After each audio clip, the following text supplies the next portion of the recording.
Cannabis Common Sense, the show that tells the truth about marijuana and the politics behind its prohibition.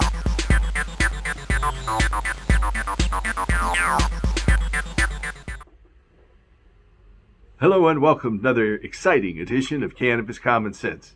We have one of our most fascinating interviews tonight with a cannabis entrepreneur who currently is an Australian, originally from the UK, Mr. Paul Benhaim, who has been experience in hemp plastics, hemp foods, hemp medicines. And it's a fascinating interview. I hope you can stay tuned for it. But first, as we always do, we will bring on our infamous dancing cannabis leaf. I feel the force.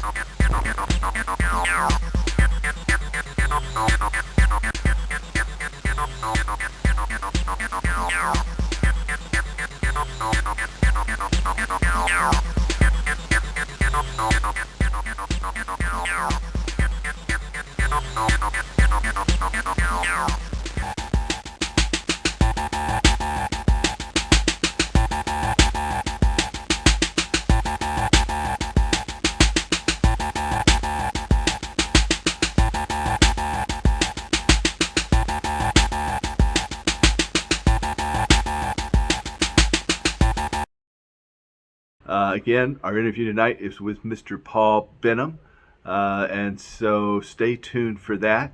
I want to remind our audience that we have a physician referral service. If you or a loved one need to find a doctor who can help with medical marijuana in your treatment regimen anywhere in the United States, then give us a call at 503-235-4606. It's 503-235-4606.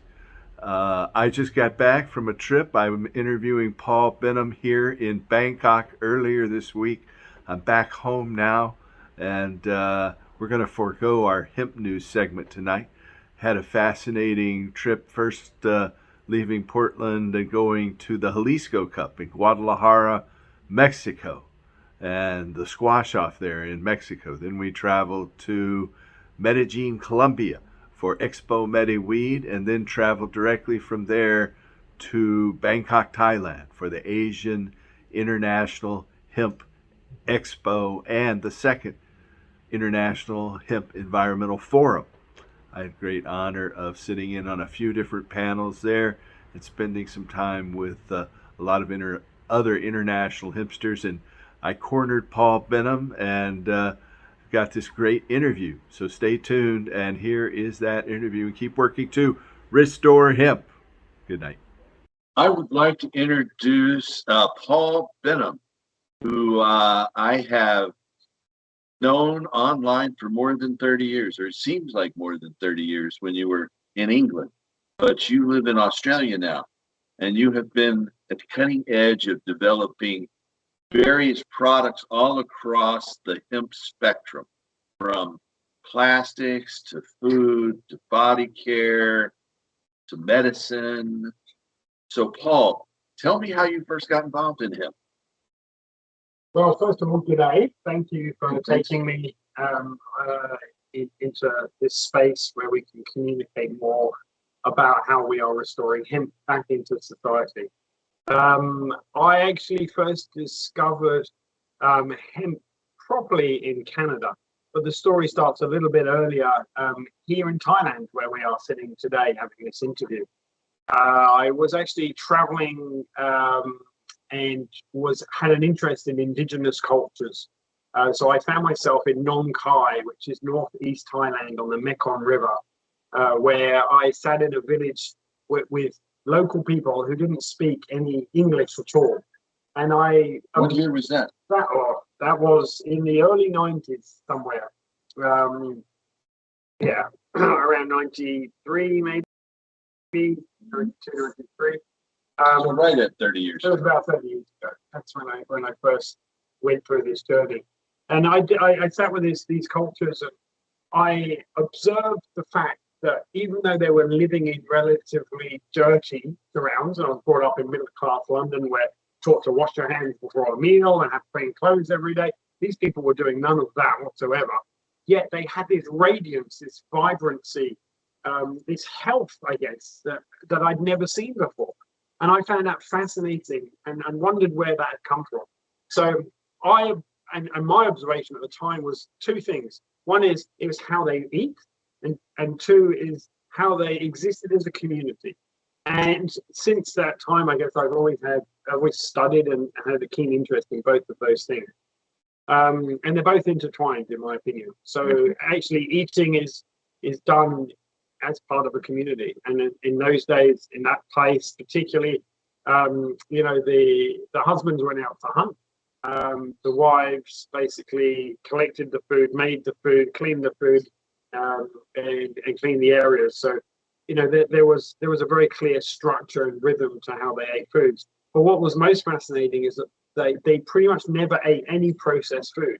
It was always nature-based. There was nothing else except for the pure raw ingredients. So I ended up studying what the difference between that was and our Western cultures. And the thing that stuck out to me the most was essential fatty acids. That's omega-3, omega-6 particularly, which is now commonplace today. People know of that through fish oils and the like, and of course hemp seed oil, which is how I got into this.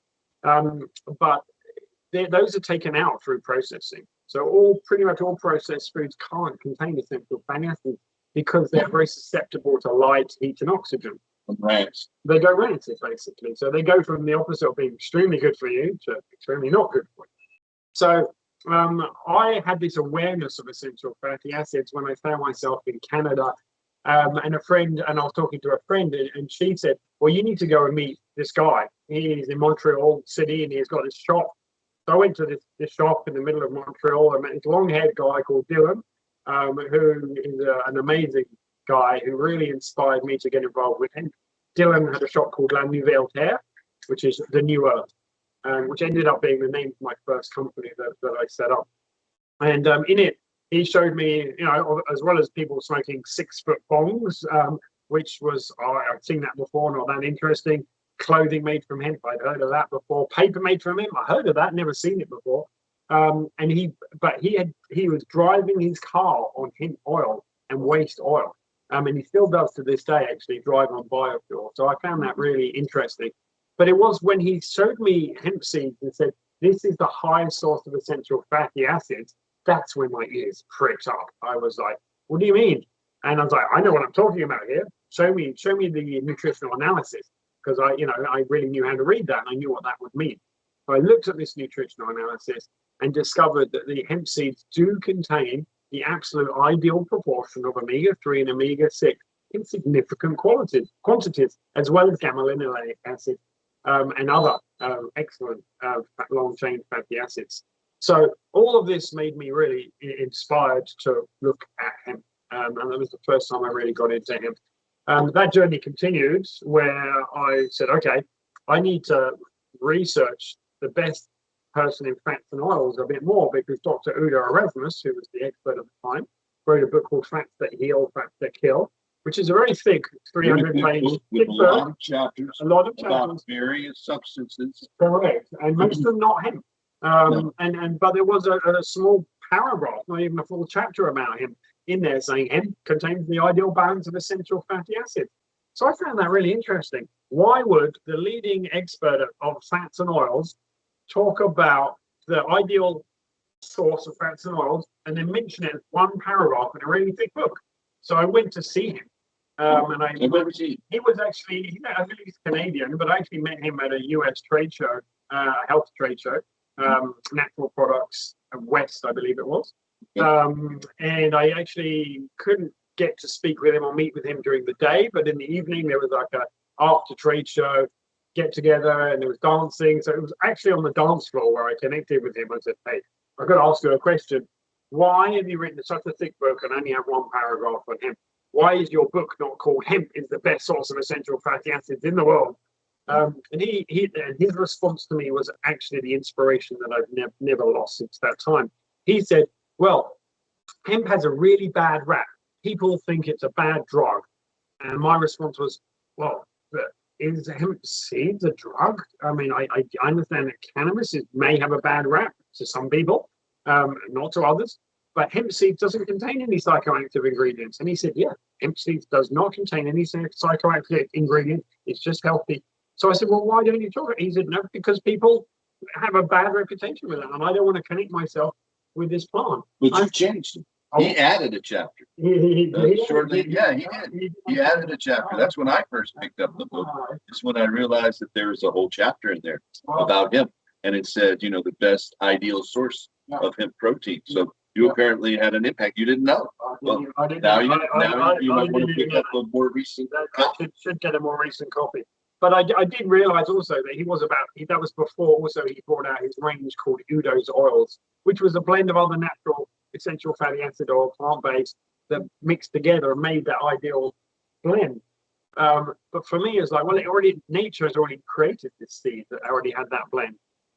So, you know, I left him to his thing, and I was like, great, thank you very much. I've got the inspiration I need. Now I'm going to go and create hemp seed products and take them to the world. So I rushed back to the UK. I traveled back to the UK and wanted to volunteer for anyone that wanted help making hemp foods. And I was shocked because I couldn't find anyone. I was like, I'm willing to give my time and do whatever I can. I just want to help people. There was no one there. So that was when I picked up Jack Herer's book, The Emperor Wears No Clothes, which I'm sure your listeners will know of.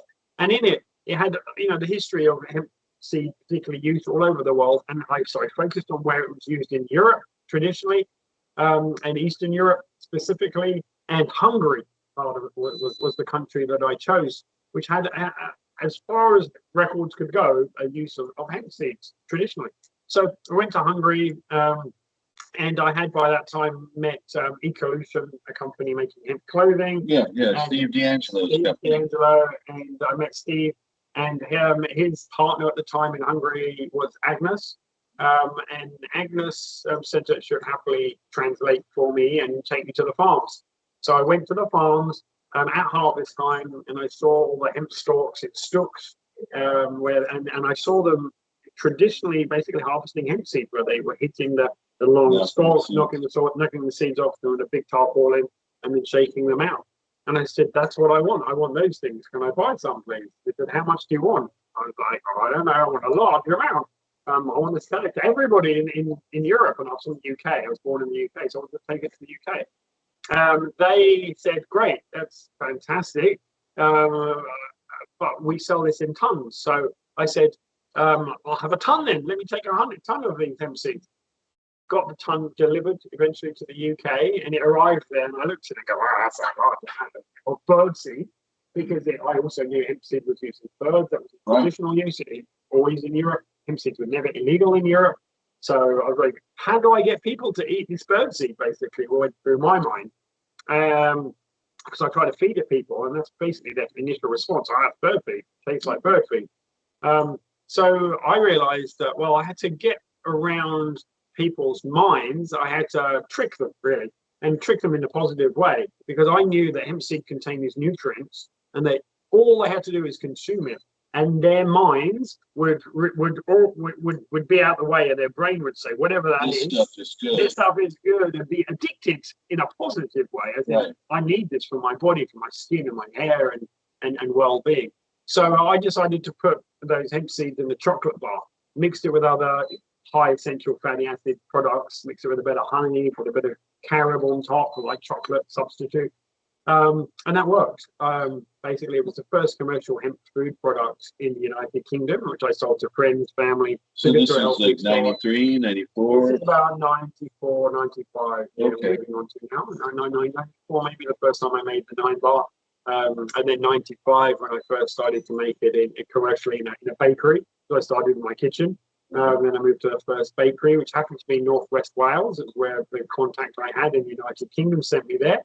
And I ended up moving to Wales and then lived on an island called Anglesey there for a number of years while I lived close to the manufacturer, and then traveled to trade shows and just promoting these hemp snack bars, which after a few years became super popular, sold hundreds of millions, in fact, of these all over Europe under numerous different labels, and was the beginning of I guess, the hemp food industry in that country particularly. So what happened with that product? Did you sell it to another manufacturer? So we basically outgrew that first manufacturer. I remember that at when I did my first Glastonbury festival, which is how I promoted the products and at a grassroots level, very much to start with, word of mouth. And they said they couldn't produce enough because they were making too much bread that day. And I was like, hold on a second, I spent all this time and effort building a new product, and I need to be able to have a supply source that's reliable. And they said, no problem, we'll introduce you to another bakery around the corner. And they introduced me to this bakery where when I started, I had to persuade them to make it being just on, the lowest minimum quantities, which was 10,000 bars. I remember that at the time. That was the lowest they would produce one. For me, that was quite a lot to start with.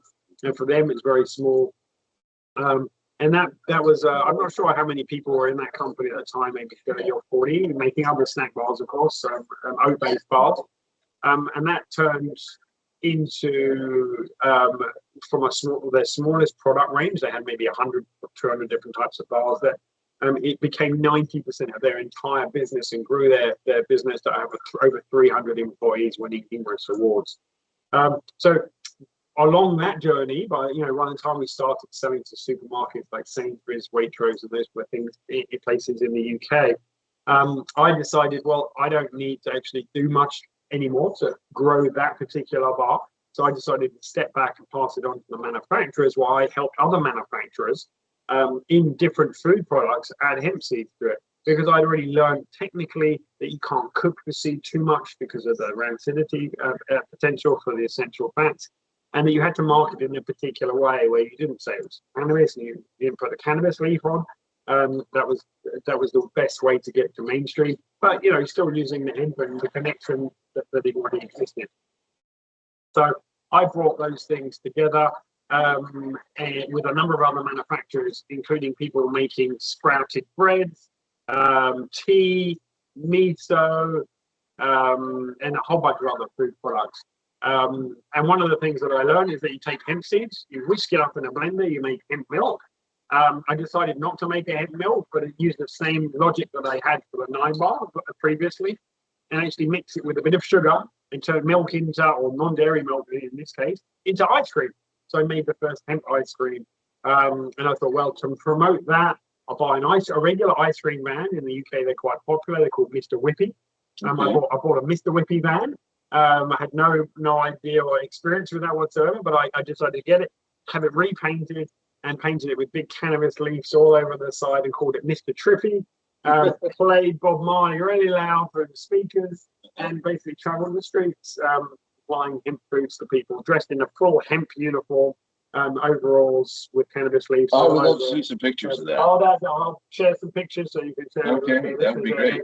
I've only got one picture that I know exists for sure. I've got a copy, but it was it was an awesome vehicle. It was a very fun time, and I did that really to promote these products to people individually, not to actually sell them. I really wanted to get the education that hemp can be used in all these food products. What I was shocked at is that wherever I parked this vehicle, wherever, there were queues of people for miles and miles. They just came. They're like, I want one of those. I want one of those. Some people didn't know what the queues were about and just joined the queues because they saw a queue. Yeah. And sometimes you would get, these old grandmas or grandfathers with their granddaughters or sons, and they would come up to the van and the kids would go, I want an ice cream. And the grandfather would say, yeah, could I have a vanilla? Oh my God, there's cannabis in it. I know you can't, what are you doing? And they would shout and scream at me, and I would calm them down. And by the time they had their little rant over, they would leave with an ice cream as well as their grandkid, going, this is the healthiest thing ever. And they'd become proponents. And then the queues would get bigger. And literally wherever I parked that vehicle, there was queues non-stop for 2 or 3 years, 2.5 years basically, that I kept that vehicle going. And I would have kept going, to be honest, unless I was headhunted to Australia. But that's what happened. I was asked to come to Australia to create the hemp foods industry over there by a company called Ecofiber, who said that we understand breeding and fiber, and this was 1999 now, and we want to take that over. We have got that. We've got all the politicians under our belts, and we'll make hemp foods legal within a year. You just have to come here and set up production in the country. I was like, oh, I'll check it out. I don't really know Australia too well. I've been once before. I came out and decided that I really loved the subtropics. I like the warm weather. I love the rainforest, coming to the ocean. I was like, It's a lot different than England. it's a lot different to the grey, muddy. Yeah. Exactly. So I thought, well, I'll give that a go. So I went over to Australia, had a look, and thought, yeah, this is a blank slate, literally a white slate, where I could develop a better, with the largest independent snack bar manufacturer, a better product and a cheaper price, which I did, and created an even better formula at an even cheaper price than we were producing in the UK. Then I went to the supermarket chains, of which there are only two major ones in Australia. I went to both of them. I said, look, this is not legal yet, but this is what I've done in the UK. We are going to make it legal here within probably the next 6 to 12 months. If we do, will you buy it? And they, which they don't do anymore, they wrote, and I asked them to write me a letter to help me with the politicians. And they said, yep, if this becomes legal, we'll buy it. I'm like, I'm moving to this country. I found a partner, and my partner at the time, a female partner, had a child who is now very much grown up, over 20 years ago. And That's what happened. And that's what happens. That's what happens in life. And I decided to make Australia my home. So I was like sitting back going, well, I've kind of got a business that's about to take off. I'd already done well from the UK. I let go of the manufacturing contract in the UK, so that because I thought, wow, I've got a new life here. And I gave away my shares for what was ultimately, it seemed a lot of money at the time. But you know, in retrospect, you could have added a couple of zeros if I waited another year or two, because I kept growing and growing and growing. I never stopped that business for many years to come. But I didn't care, because I had Australia, new life, beautiful tropics, and all these wonderful things that I hadn't experienced in Europe. So I sat back and waited for a vote by the Australian Parliament, which ended up happening in 2002. So it took a couple of years, a little bit longer than I expected. And I was like, great, now we're about to start. And they said, no. And no way we're going to allow him to this country. I'm like, what do you mean? It's never been illegal in Europe. The Canadian market was just taking off at that time. I was thinking, Australia's got to continue and get part of this. So I found myself in a country where the only expertise of any business I'd ever created was in hemp foods.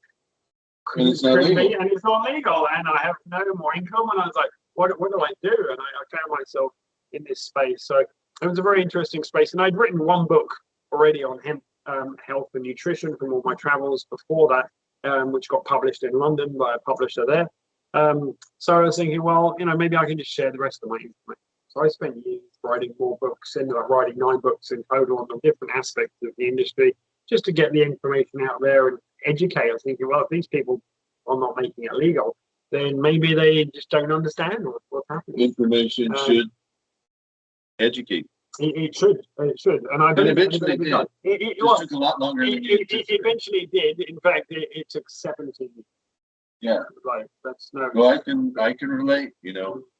When I first got involved in marijuana legalization, we thought 5 years. This is 78, 1980, and 2014, 2016. It's 35 years later. Finally, we started to see the dominoes start to fall. Finally, we find ourselves here in Thailand, where it's pretty much open. Where it's even more open than anywhere else in the world now, really. And support from the government and the royal family. Exactly, government and royal family behind an industry like this is the first country I've seen that in. So times are changing. Times are, I guess. This is kind of where it started from you, since you found out about these hill people that were consuming essential fatty acids. That's right. So that was in the 90s, but in 2010 I was asked to come back to help with the King's Project, actually, by a company who were working with the hill tribes. So I was so excited to come back and support them. So I through that time of 17 years, I was doing a lot of traveling. I was going to hemp conferences all over the world, where I felt at home, where I could support people and do things, and I helped mentor numerous businesses around the world, because I couldn't do anything from my home. But helping the hill tribes out in about 2010 was really a fascinating and really exciting time for me. And that still took 12 years before they eventually got to where they are today, where they are officially fully supporting a government and royal family level. So it's been a really interesting journey.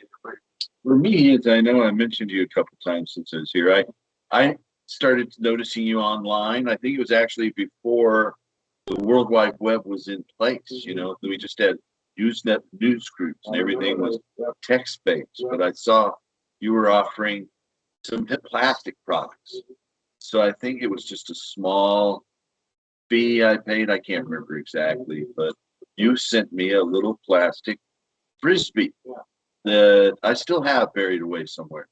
But that was, do you remember doing, what can you say about that project? I do remember. It was kind of like something you did at home. Well, it was a bit more than that. So yeah, thanks for reminding me of those early days with hemp plastics. So when I was in the UK, and I was quite successful the first time with this snack bar, I had more income than I needed, and I had no interest in living any extravagant lifestyle. So I decided to put it back into hemp, and the hemp foods was working really well by itself. So there was another, I guess, inspiration, which also came from Asia, this time from India. My travels there, particularly in the Himalayas, where I studied food and nature cure, particularly a lot. And in the Himalayas, I recognized the beauty and the cleanness of the nature. And that really inspired me, again, coming from London, a big city background, quite different. And I kept talking to the locals about it, saying, hey, you've got to keep it like this. It's so important that you really care. You don't have any rubbish. And they're saying, yeah, we understand what you're saying about caring, but we have a lot of rubbish. I'm like, no, you have none compared to London. He said, no, we do. I'm like, no, you don't. Anyway, this went on for a few days until I thought, maybe I need to hear them a bit more and understand what they mean. And I said, well, where is your rubbish? Show me, literally, show me physically right now. And they said, okay, but it takes 1 day to walk. I'm like, what? I thought they were going to send me to their bins or something, or the street and show me the non-existent rubbish because it's really clean. So they took me on a little trek in the Himalayas, where we went over a valley, which was over literally physically above and behind one of the big tourist spots in the Himalayas. And we hiked to this place. And as we got over the valley, I saw this sea of plastic. Sea of mainly plastic bottles and bags and a whole bunch of mess. And that's when I first realized, they hide it. They hide it over in the valley. And then I immediately recognized that it was upstream from their village. And I'm like, hold on, all the plastic pollution is going to be leaching out into their water supply. And it was that moment that I was like, if there's anything I can ever do about, stopping plastic waste. And I've had a life since then of using as little plastic as I possibly can, within reason. It's everywhere around us. And through that, I found, so coming back to, I'm in the UK, living in Northwest Wales, making a snack bar and going hiking. I like hiking, you might get that impression. I like hiking in mountains, particularly, and the Snowdonia Mountains of Wales, I love very, very much. And one of my hiking partners was involved in one of the first hemp crops in the United Kingdom, which happened to be in North Wales as well. And he was actually supporting them growing and the farming side of it. But his day job was actually working with the top professor of the local university in what's called the biocomposite unit. Now, I didn't really understand what that meant at the time, but what it basically meant was they look at mixing plants and other materials with regular plastics to strengthen them. So I talked to him about the Himalayas and the sea of rubbish, like I just shared with you. And he said, well, look, one day, would you want to make hemp plastics? And I was like, that would be so cool, but it costs millions of dollars. And yeah, I'm doing well and I could live, but I've got that kind of money. He's like, no, it won't cost that much. Not with your professor. We have access to the laboratories. We can do trials with you. I'm like, really? He's like, yeah. I said, well, can we try that then? Let's do that. And I don't mind paying a bit or whatever it takes. So I supported him to assist in producing the first hemp plastic product, I believe, since Henry Ford. Now, Henry Ford was the person that I'd seen in plastic. And I knew that it was possible because I'd seen a video. Yeah, it was an Australian television program. I saw that on for the first time. The $1 billion crop that had the video from Henry Ford's experimental hemp lax plastic vehicle. Correct. Where he takes his sledgehammer, pounds on it, and it bounces off. It literally bounces off, and there is no dent in the car. When I saw that, I was like, wow, how cool is that?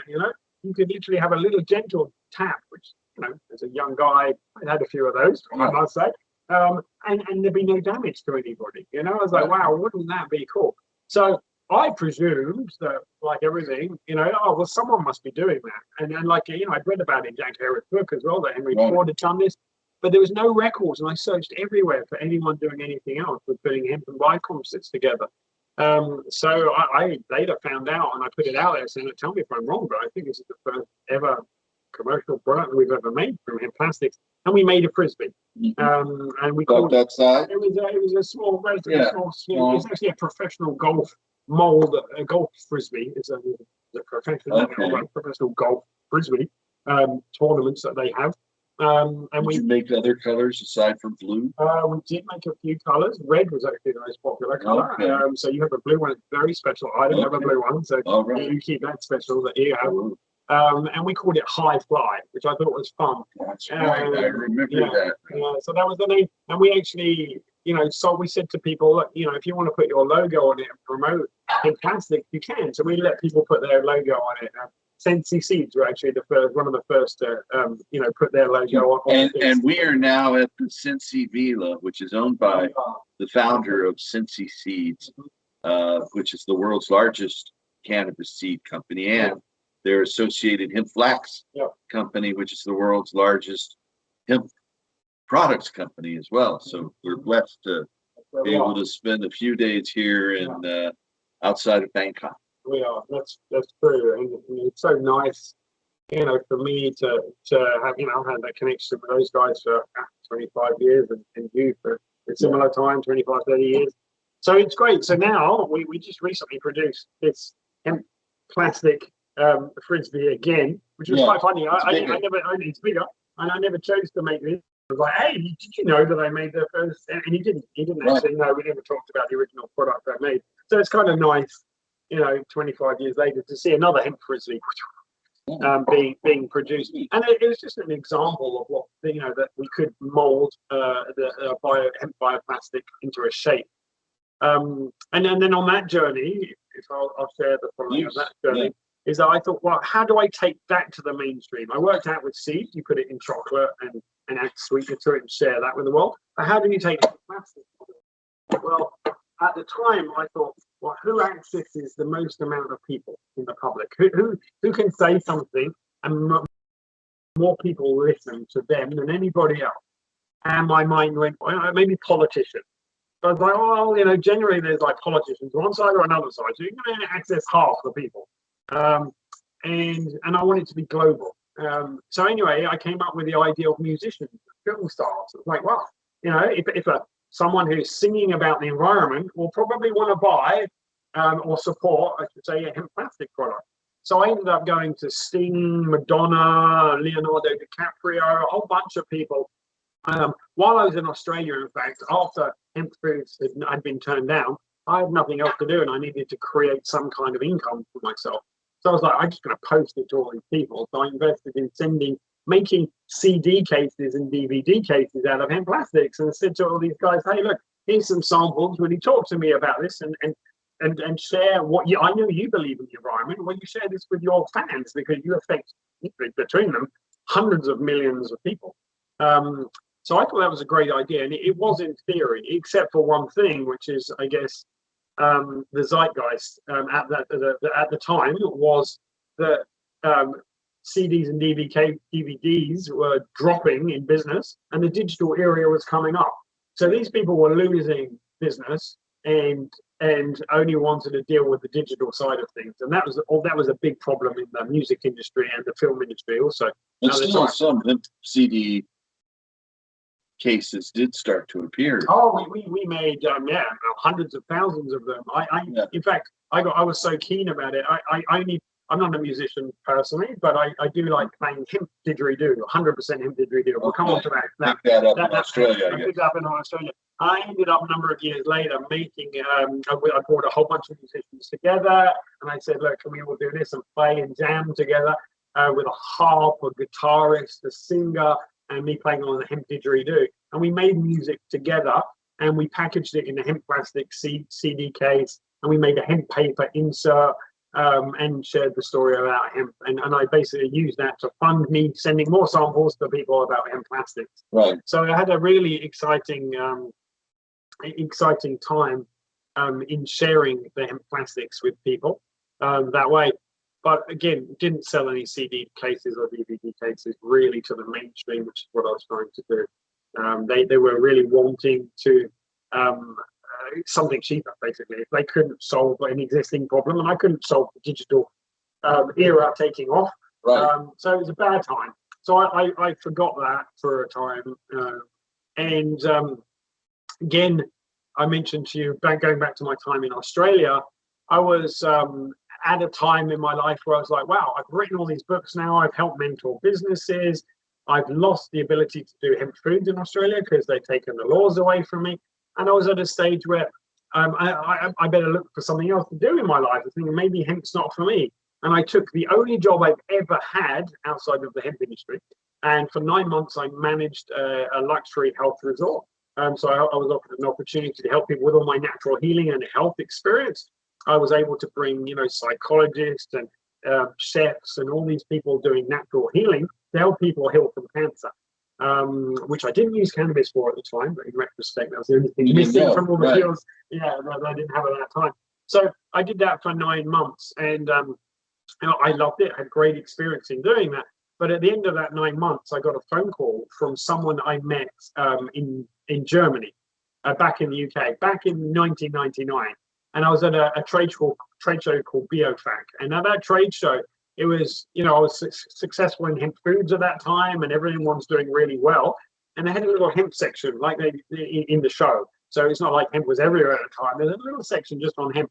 And one of the stands was a table, and on top of this table, they had a bowl, a single bowl.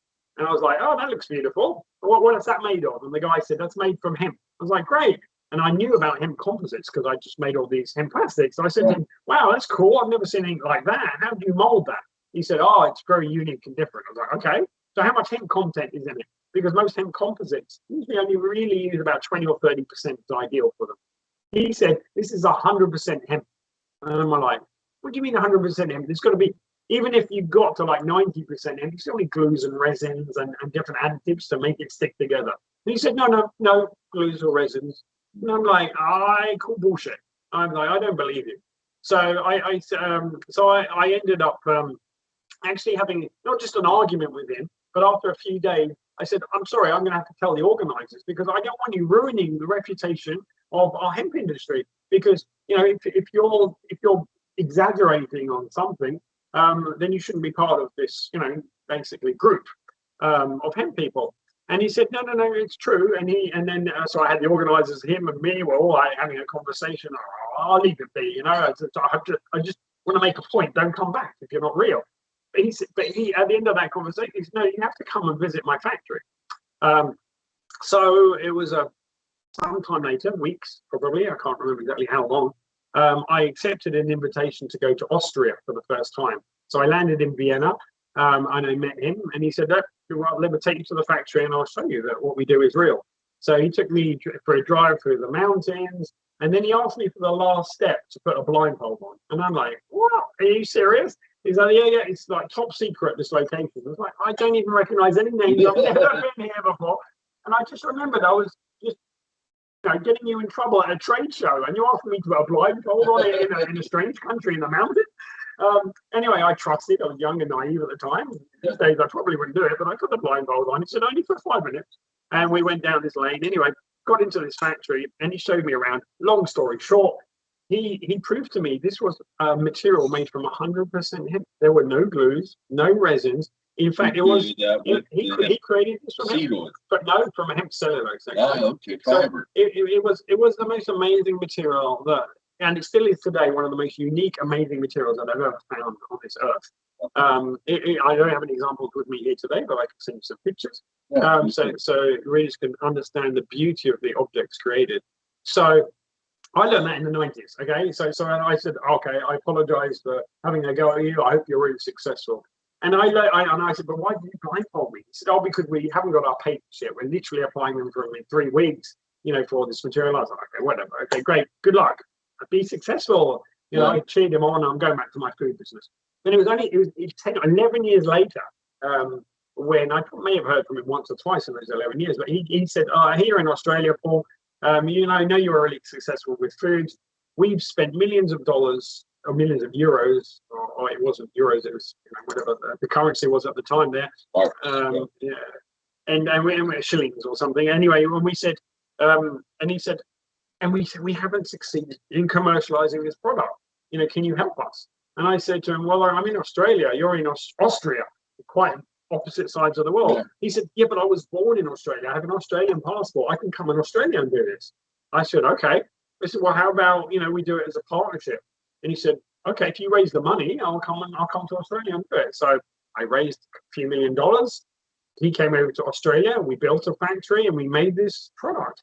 So after a few years, it was phenomenal. And I was so excited. And we made the hemp didgeridoos. We made. I've seen those. Yeah, they're phenomenal. Like today, they are literally the best quality didgeridoos you can get in the world.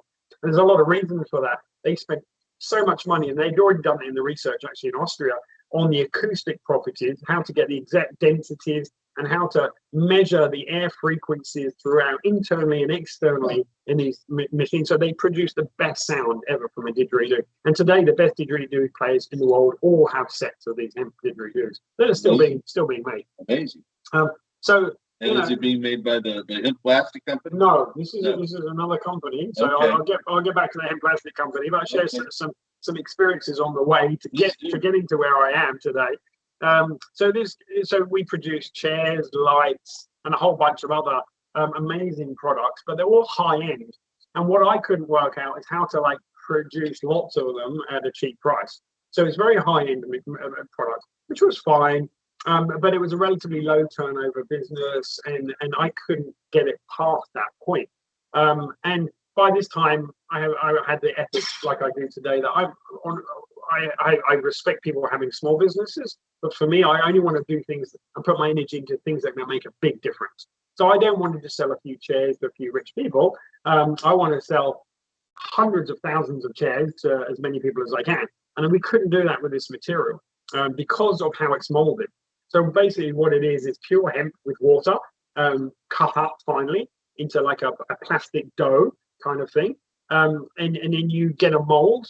So for example, a didgeridoo mold would be a sandbag, okay, sewn together in the shape of a didgeridoo, filled with sand, okay? You would get this sludge and you would spray it on all around this mold, okay? Then you would put it in the dryer. You would let it dry, takes 24 hours. Yeah. Then you undo the sand bag from the bottom. The sand would fall out. You take out the mold and reuse it. And without the water, this material gets into its strength. So it binds on a cellular level. So it's not because the hemp is a long fiber that it's strong. It's actually on the cellular level that it's strong. And he understood the nanotechnology of biomimicry or plants, and he actually worked out the exact sizes and how to grind it. So that was his IP and technology that he brought. So we did that. We made and then you can sand it, you can polish it, you can add pigments. So we added, for example, just black ash to make it black. You can get pigments of every color. So we could make lots of colors, but it is literally 100% hemp or 99.9% hemp and 0.1% coloring, but it's all plant-based coloring. So this was like super eco material, super strong.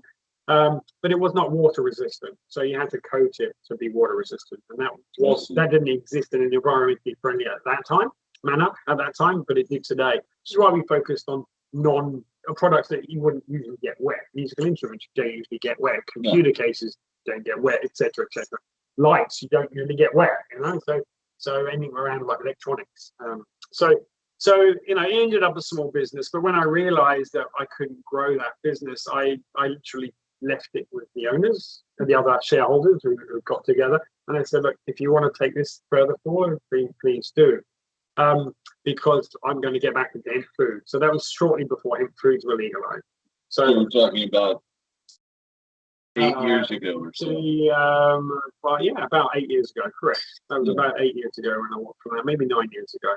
And then that was when it was before it was legal, hemp food. So I'll share a little bit about the beginning of that, and I'll get to the hemp plastic company, and then you got the full story. But before that, so hemp foods were still illegal, and I hadn't seen anything for whatever 15 years or so, or and I started to see people importing and selling hemp seeds in Australia. I was like, wow, that's interesting. How are they doing that? And I was like, oh no, they are definitely doing it illegally. I checked. But what really pissed me off was they were selling low quality hemp seeds at really high prices. So, and why I was pissed off is I didn't want people's first impression of this amazing hemp seed to be of a low quality, high priced product. I was like, I don't like that. That's not how people should be interested in hemp. So I thought, well, I still got lots of friends in Europe who I made in the supply chain of the snack bars. I'm going to get them to send me some hemp seeds and at least share it with my friends, high quality. And I share it, a much cheaper price than these people. So I did that. I imported a box, basically, of 50 packets of hemp seeds, gave them to my friends. And were these whole? Or? Yeah, these were whole. These were whole. This was at the beginning of the whole hemp seeds time. And we sold hemp seeds to friends there. And that would quickly turn into another box and another box and a bigger box and a pallet. And then I was like, okay. And then container loads. And then I moved to a unit. And then I moved to a factory.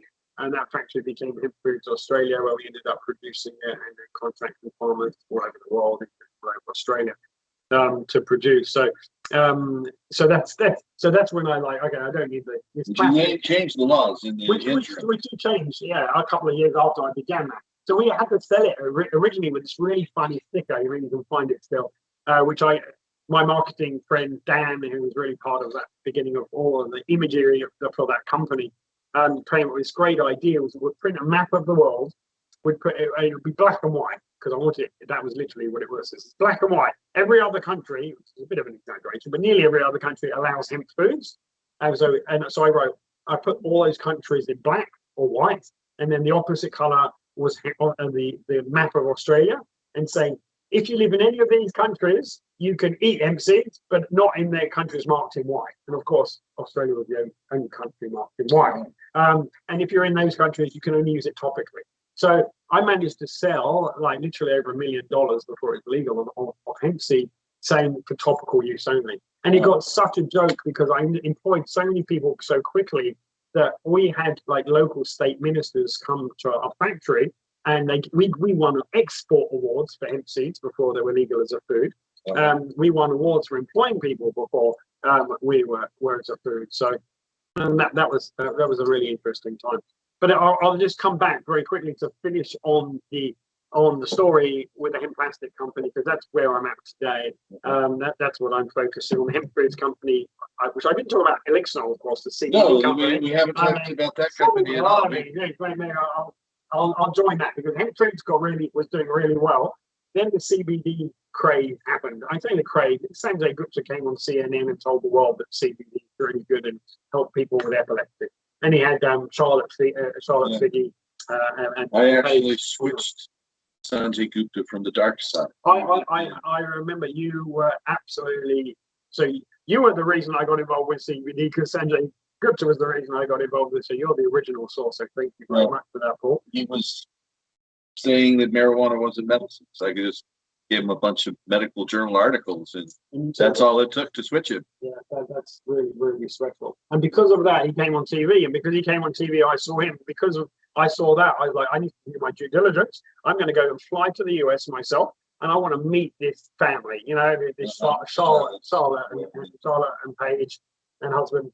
And I went to see the family, and I met Charlotte. And when I heard the story directly from their eyes, I was in tears. Number one. But I was like, okay, the TV didn't even give it half of what actually changed their lives. So I was like, bugger this. I was like, well, I'm going to do this. So Charlotte were growing hemp in the form of cannabis, I guess, in the same way you would grow cannabis. And when I saw their fields, I'm like, wow, I know how we can grow industrial hemp. And you can get CBD from industrial hemp just as you can from marijuana. For me, it's all cannabis. So I'm just trying to use common terms right now. So I basically decided to take CBD, extract it in Europe, and take that to the USA. So that was beginning of Elixinol. And I took it to Australia, sold it to a few friends in Australia. I met my partner in the USA. I said, hey, will you distribute that? And he started distributing it. And after 2 months, he said, I don't want to distribute anymore. I want to be your partner. I said, well, you can have a small shareholding in my company. And he ended up buying in and being the second largest shareholder, still is today in Elixir Wellness. So that company grew from nothing within 2 or 3 years, $60 million revenue. I've seen Elixir displays all across Latin America, and it's out there. We're definitely helping lots of people, and we stuck with a few main foundations for that business. One is ethics. We wanted to create the best quality product that we could. 2 is people. We wanted to make sure that we treated everyone, especially our staff, so that would go outside as family. So we really treated everyone nicely. So I had those 2 very strong, I guess corporate governance, we'll say, methodologies, and that really helped the company grow to an amazing team, an amazing family, and it was such a pleasure to help so many people. And then I was offered the opportunity to take the company public in Australia. So I was like, well, how do I do that? Well, I'll put Elixir Hemp Foods under Elixir Wellness, now it's called. And we listed on the ASX a few years ago, and we listed $100 million. I helped bring that company up to $600 million market cap, which was a great valuation and way beyond my furthest dreams of how that would happen. So that continues today. I'm still a non-executive director of Elixir Wellness, support Hemp Foods Australia and Elixir and everything that it's doing and creative as well. But because I stepped back to a non-executive director role now, I have time. So many people come to me with business ideas in hemp, and 95% of them I can cut away in like 2 seconds. Because I've heard so many before. Yeah. So I go, that's not practical. My brain can work that quickly. The other 5% may take me a few hours to check out, a few days sometimes, to do diligence on. Someone came to me and said, hey, I can make hemp plastics cheaper than anybody else from waste materials and make sure there's no waste. So I was like, okay, you got into the 5% straight away. I was like, that's something that interests me. And I know how to do diligence to make sure you're not bullshitting quickly. And I did, and he wasn't bullshitting quickly. So I was like, great, you want to be a partner? Because I want to fund this business. I don't want to really do much of the work because I'm still busy looking after these other businesses, but I want to have some income and I want to support this business moving forward. So we created the new hemp plastic company. So that was 7 or 8 years ago. That's based in Australia. It's actually based in the US. So we set it up in Boulder, Colorado, which was it's kind of my second home still today. Agua Das. I do, yes, indeed. Agua was a friend of mine.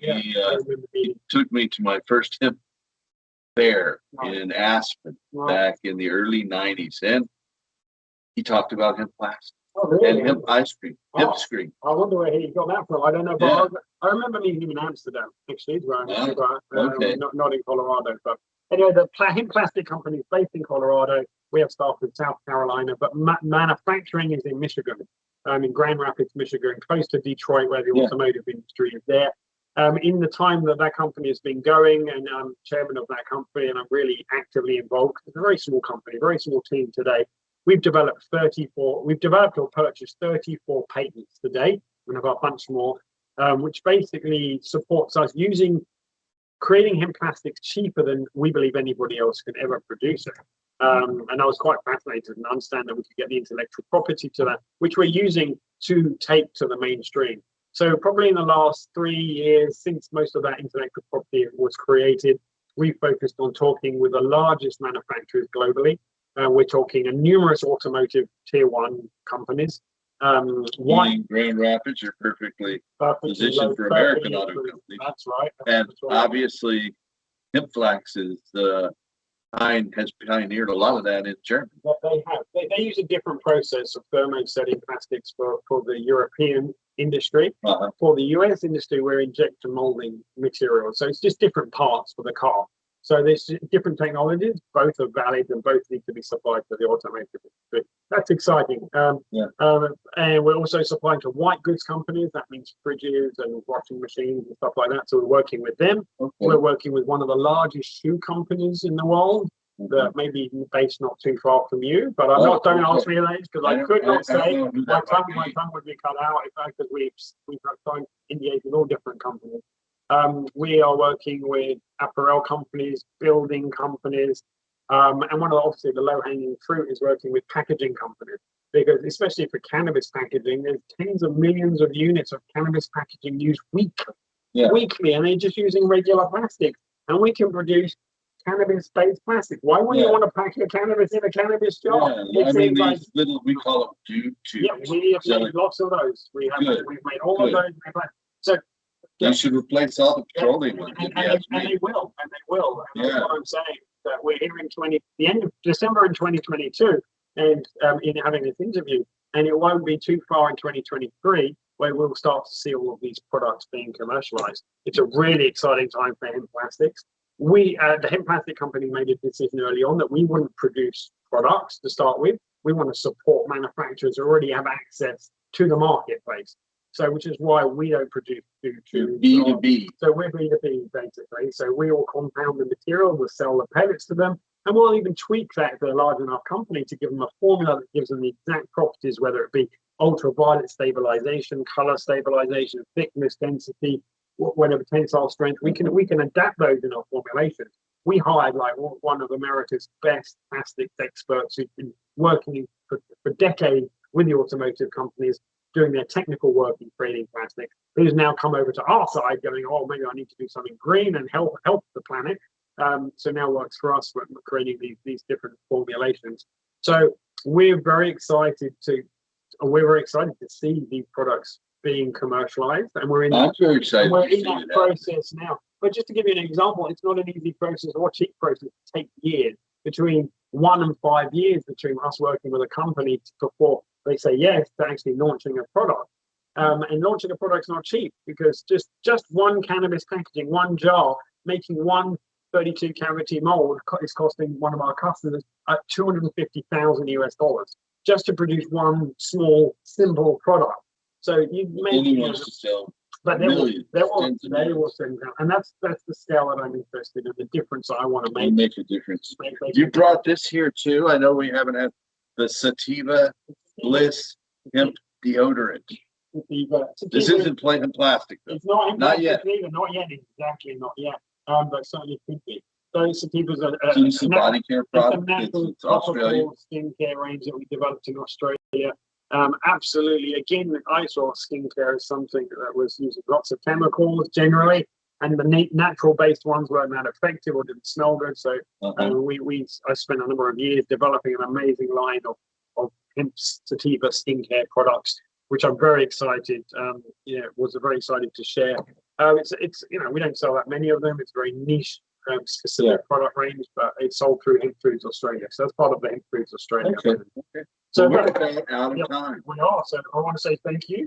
Thank you. Thank Really you for appreciate your time in supporting the businesses in growing and restoring hemp into the mainstream society.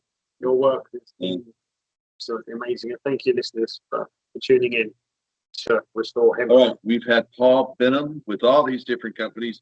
The hemp plastic company being where you're focusing now, but Elixinol and Hemp Food Australia, it's amazing. So it's a real pleasure to spend more time with you here. I just met you in Kyoto in 2016, but here we've been able to spend some time. So that's great. All right. Thanks again. Keep working to restore hemp.